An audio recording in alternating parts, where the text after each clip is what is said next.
Let's talk to Will Kingston, political commentator, host of the Fire at Will podcast. Nick, a very good morning to you. Will, sorry. I don't know why I called you Nick there. No worries. Your Nick called just earlier, and I empathise with his Monday morning meltdowns because I often have the same feeling with these depressing stories that you wake up to at the start of the week. But it is extraordinary that we now find ourselves in a situation where you've got ordinary people, a lot of them women, standing up in Epping Forest and just having their voices heard. They're not happy. They've had enough, effectively. We've been saying it for a long time. People in this country are sick to the back teeth of having their lives taken for granted, having their communities taken for granted, and quite frankly, having their communities invaded by people who they don't know. Yeah, I can't remember the lady's name who was on that platform, blonde-haired lady who made a really powerful speech. I thought it was one of the better speeches I've heard in public life in some time. Yeah.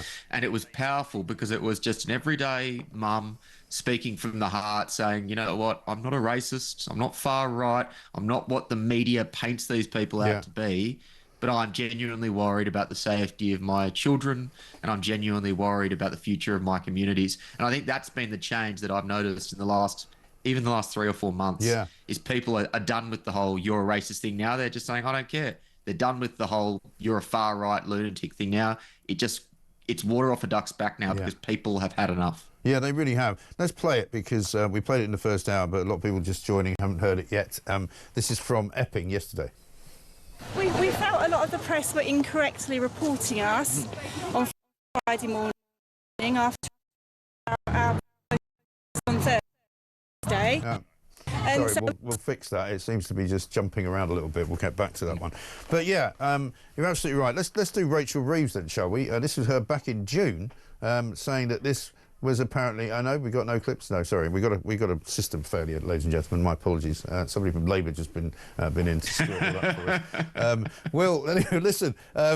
So here's the point. You've got hundreds of migrants living in these taxpayer-funded hotels across the UK this weekend, right, accused of offences including rape, sex attacks, robbery, theft, violence. So it's no longer just, you know, a kind of what would have been described a few weeks or months ago as some kind of, you know, right-wing trope. This is absolutely happening in every single part of this country. And an awful lot of the places where these guys are living have become hotbeds of crime. I mean, we already saw a couple of weeks ago how many of them were working as food delivery drivers illegally, right? We now know that many of them are committing crimes locally into the neighbourhoods where they are, many of them sex crimes. And people need to know that it's going to be stopped. Well, you know what I'm really sick of, Mike? I'm sick of the gaslighting because there's still, from Jess Phillips to all the Labor politicians, still refuse to concede the obvious, which is that there are different nationalities which commit crimes at different rates in this country. We now know that. We know the data that says that Afghans are something like 20 times more likely to commit sexual offences. We know that I think 1 in 5 Albanians in this country have been arrested, the most extraordinary statistic. And yet you still hear these Labor politicians going, well, in the case of sexual assault, it's a male problem, it's not a cultural problem.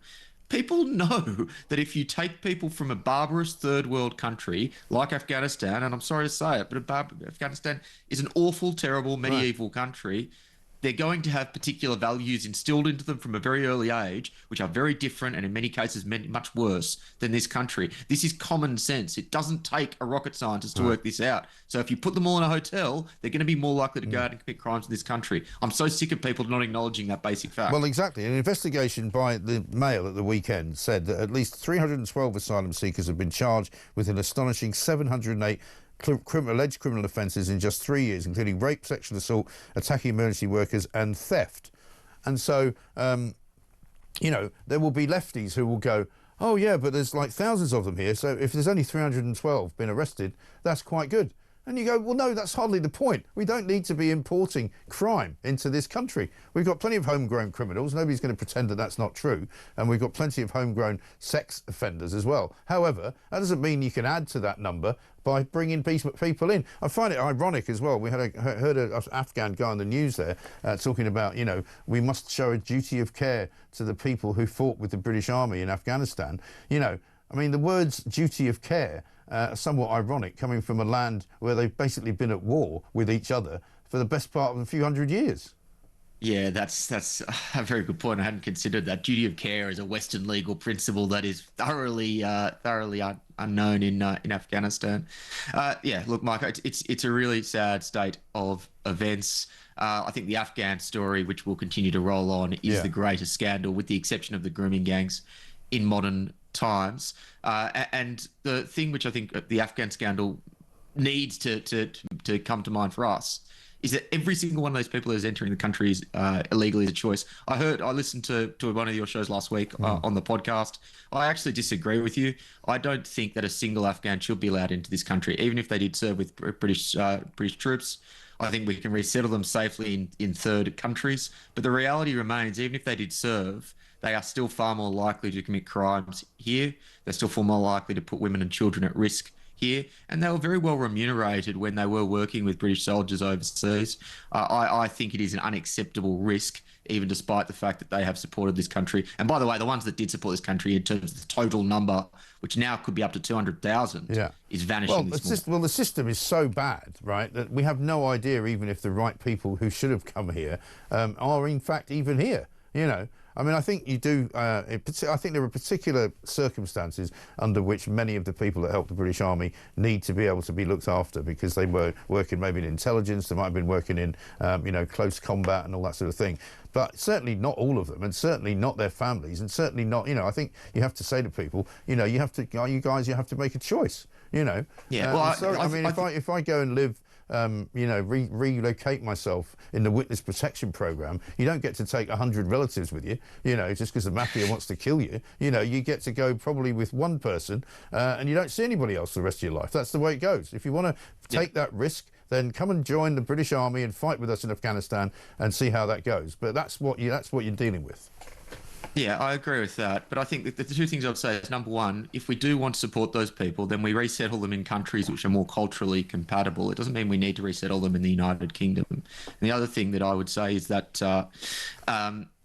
there is a very, very small amount of people who actually we do have that duty of care to, and the numbers are now blown out, obviously, beyond all comprehension. Well, they are. And forget about just the Afghanistans. I mean, there's still plenty of Afghanis coming, on the small boats as well. We've got a guy right now who's claiming to be from Afghanistan. He's been here 14 years. He used to say he was from Iran. Now he says he's from Afghanistan, and he can't be deported to either place because they don't know which country to send him to. So he gets to stay. And then the other amazing story at the weekend was the Sunday Times expose of how many of these asylum seekers are now learning the ropes of the system so quickly that they're nipping across to Ireland and claiming asylum in Ireland as well as claiming it here. Yeah. Well, it goes to show, if you don't double change bubble, as it says. If you don't change the fundamental incentives, then people will keep coming to the country. And you mentioned the word before when you were talking about the new Farage scheme, the word unworkable or unfixable, which you hear now from just a lot of Labor politicians who have given up on this issue. And the thing which I find so incredibly frustrating is these people forget that they hold the levers of power. They forget that they're in government. They just keep saying, well, we can't fix this problem because of, the judiciary or because of international human rights law. Change the judiciary, change international human rights law. The UK is almost unique in how easy it is to be able to get stuff through this parliament compared to, say, the United States or Australia, mind you.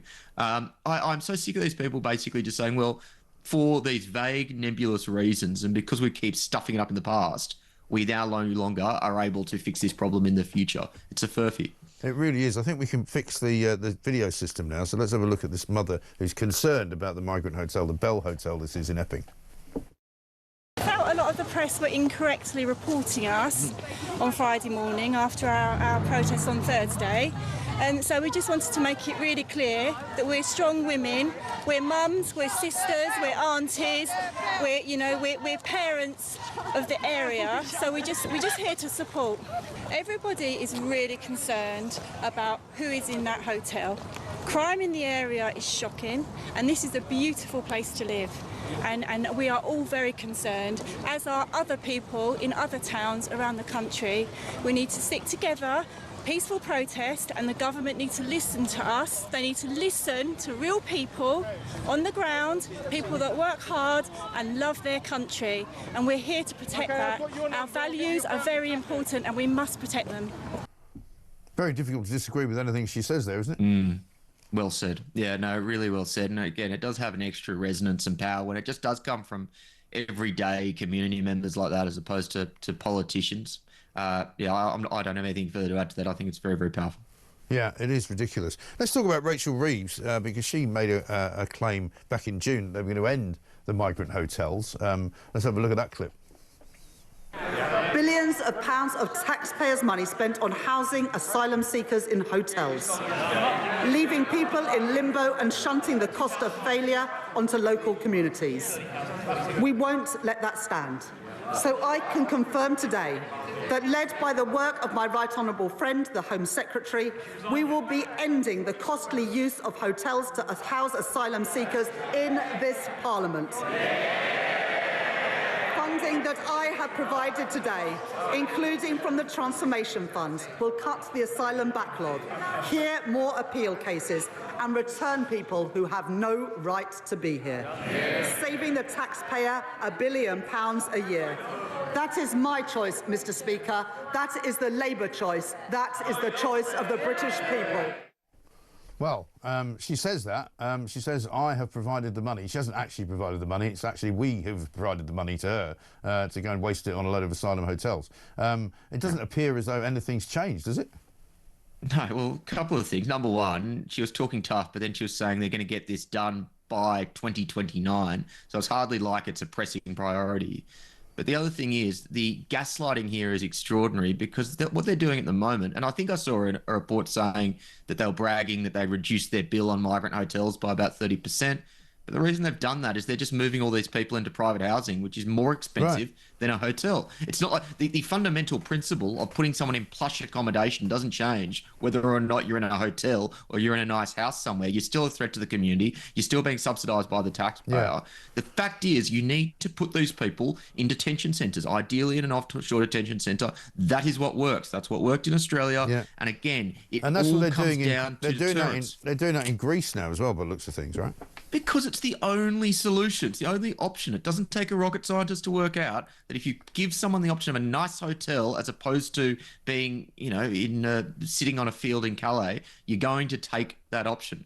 Alligator Alcatraz, another wonderful example from the United States where you need to have an effective deterrent. And at the moment, the UK doesn't have that. And it won't have that if we continue just moving them from hotels into nice private accommodation somewhere else. It's the same fundamental problem. Yeah, it really is. Absolutely right. Will, we've got to leave it there. Thank you very much indeed. Will Kingston, political commentator, host of the Fire at Will podcast.